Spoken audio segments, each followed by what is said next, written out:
We are going to have so much fun today.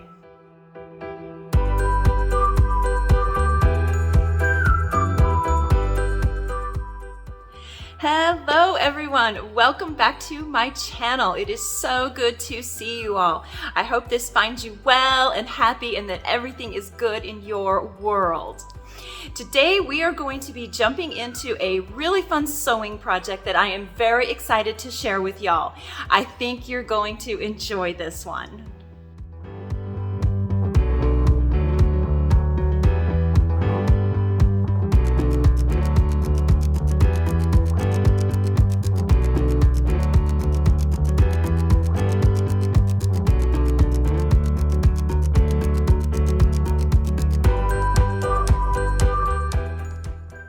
Today we are going to be making a Pouf Ottoman. I'm really excited about this sewing project because it is one of those that works up super quickly. It's a very easy pattern to follow with just a few simple steps.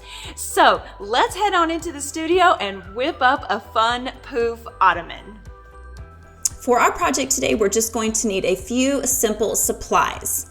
We will need some fabric of choice, scissors, zipper, thread, pins or needles, and of course our sewing machine. And if you do not have a sewing machine, you can sew this by hand or use fabric glue to assemble all of the pieces. We are going to be building a big giant ottoman today. However, for the purpose of this tutorial, I'm just going to show y'all on a tiny scale here so that I can better give you a clear view of how all of the pieces and components are constructed together. The big one was just really hard for me to show on a camera. So we're going to start with 8 square pieces, and I've cut mine at 8 by 8 here. And we are going to start by sewing 2 pieces together to create our zipper seam. And I have created a pattern for y'all that shows how everything is sewn together step by step, and this will be available as a free download, and I'll have that link in my description box for y'all. So we're going to start by sewing these 2 sides together, side A and B. You want to use whip stitch when sewing these, and after you've sewn it, I'm going to go ahead and iron my pieces down so they are nice and smooth, because this is where our zipper is going to go into place. So on the pattern here, it shows you steps 2 is sewing our zipper into place, and I'm going to place this right side down. Make sure that you have the face of your zipper facing down into that seam. And when pinning this into place, make sure that the teeth stay completely and totally centered with the seam of your 2 pieces. This way, when we go to reveal our zipper, the teeth of the zipper will actually be in the correct place.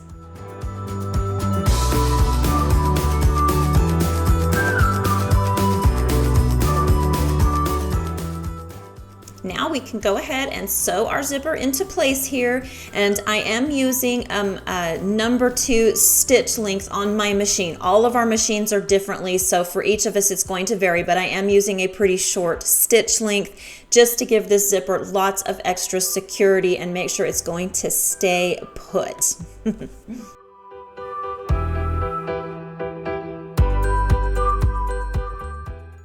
And because my zipper was actually longer than my pieces, I'm going to go ahead and just cut that off, which is fine to do as long as you make sure that you reinforce your stitching above where you're going to cut the zipper.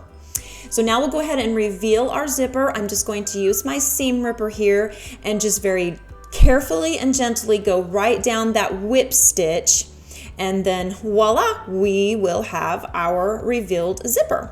And you do want to make sure that you open up your zipper before proceeding to the next step at least halfway.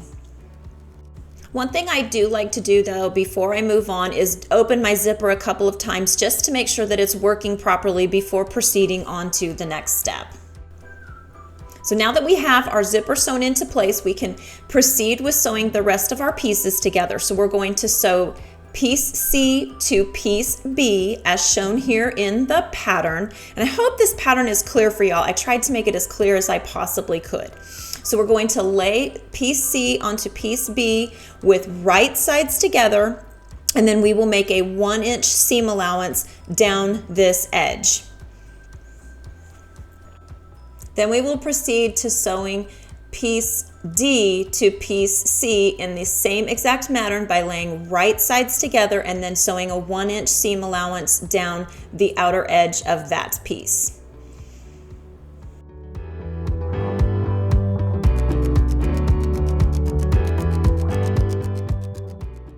I did forget to mention too at the beginning that I am using a very heavy duty upholstery fabric to build this ottoman because I like the heavy duty. It just holds its shape better and it's a better quality fabric.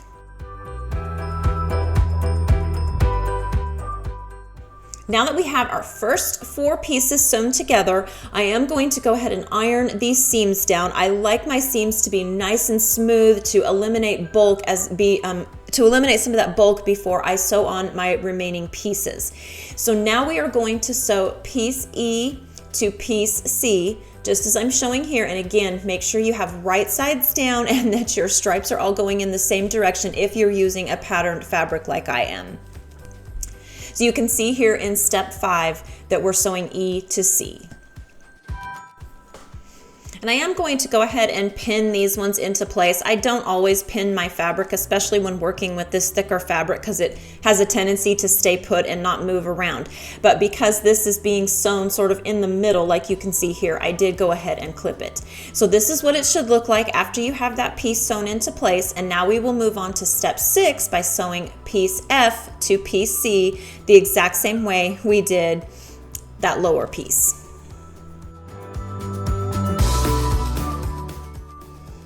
So now we have all 6 of our pieces together and this is what it looks like. So this is where things are going to get really fun. We're going to start forming our cube now by sewing piece F to piece B. And it may seem a little confusing, but don't let this overwhelm you or intimidate you because it's actually very easy.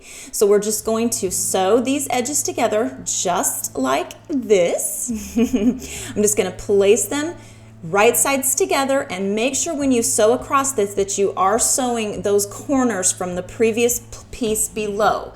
That way we have very secure corners in our cube. So this is what we have so far. It is actually starting to come together and look somewhat like a cube. So now we are going to repeat that same process by sewing E to B as shown here in our little pattern here. And make sure that you are getting your right sides together. I can't repeat that enough because I've actually made that mistake before and oh my goodness y'all, it is such a mess. And I've also sewn things inside out, or like I folded them the wrong way. So try to just remember to always keep your right sides together. So now we are even closer to having a cube here. We've got 3 of our sides done, so now we're going to move on to getting that 4th side built, and then we will close it up with piece A. Now we will sew D to E here, and make sure that when you're sewing these, you are going all the way to the edge and you're hitting those corners from your previous piece to make sure that those corners are getting actual sewn together and you don't have little gaps in your corners. And at this point, the fabric can start to get a little bit bulky, but just take your time and be careful because you don't want anything to get bunched up here.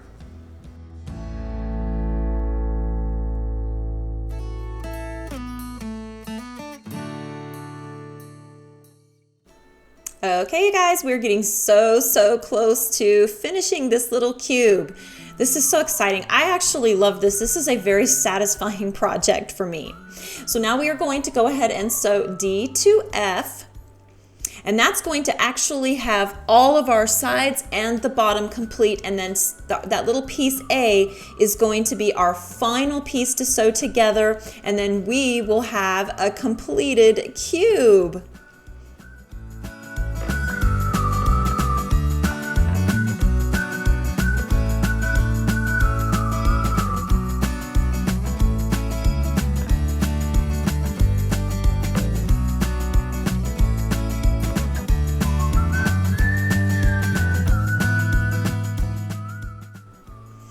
Yay, look at this, y'all. We have completed a cube. It is so cute. I just love this. I don't know, this tiny cube might actually make a cute little pillow for like a baby's bedroom or something. It's so cute at this point.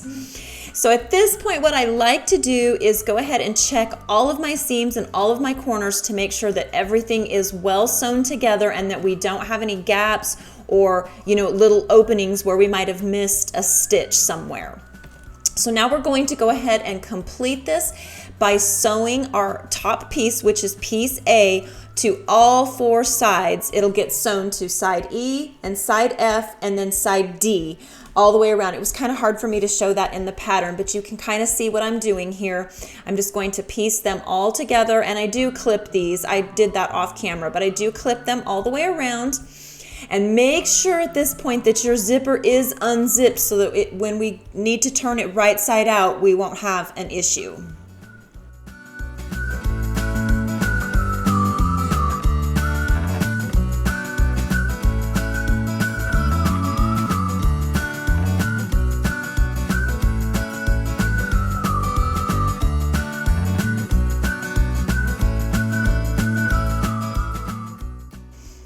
All right, you guys, we did it. We successfully created a cube. I am so excited about this. This is such a fun project, and there is just something so satisfying about completing this. It may seem intimidating at first, but don't let that stop you from trying it, because it really is a lot easier than it looks, and it is so satisfying. And then look at this cute little cube you get at the end. I mean, I made this for the purpose of this tutorial so that you could, see everything on camera fully, but this pillow would actually be so cute in like a toddler's bedroom, or, you could just make a few of them and stack them like dice or something. I just think it's cute. So now we're gonna just move on to filling it, and I am using just some fiber fill here, and I do fill it really, really, really full so it can hold its shape.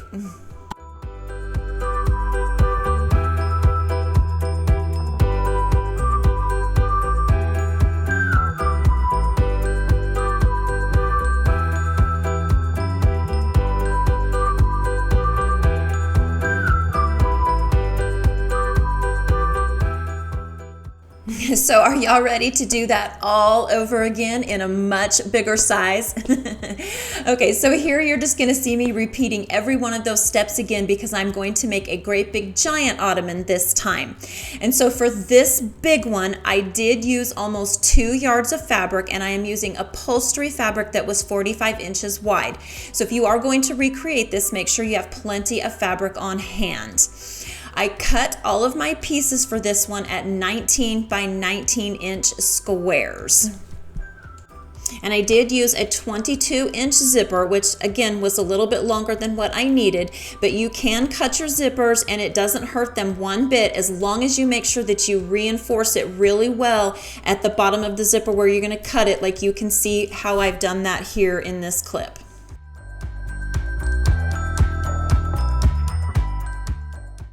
Do you think this is a project that you guys would try or enjoy making? I really did. I so enjoyed creating this. I love to sew, and I really enjoy sewing like home decor pieces like what we made today. And what I especially enjoyed about this was that it was so budget friendly. This entire ottoman, I think, ended up costing me less than $55. Not bad for a DIY piece, and a lot less than what I would have paid for it in the store.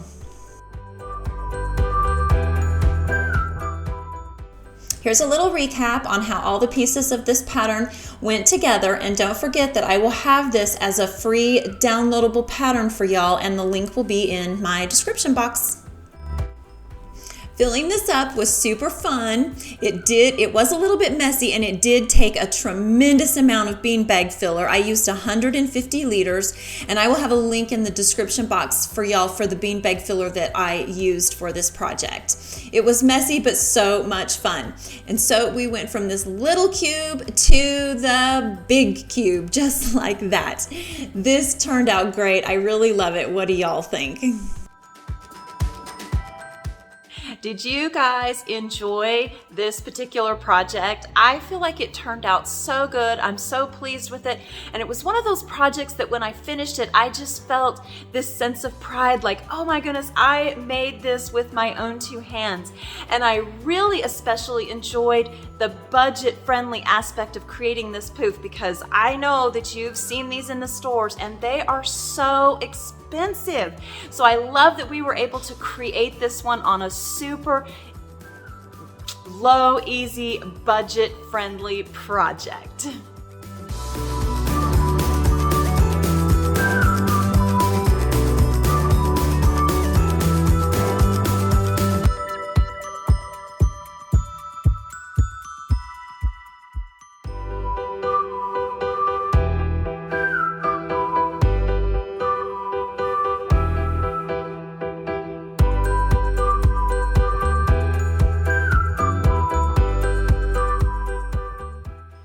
Well, friends, that is going to wrap up our project for today. I hope you guys enjoyed this. I sure did, and I enjoyed sharing it with you and hanging out with you guys. I look forward to seeing you again next week. Until then, y'all take care, and I will see you soon. Bye. Oh, I know, I don't want to. And it's what am I supposed to be saying right now? God, I can't get it right today.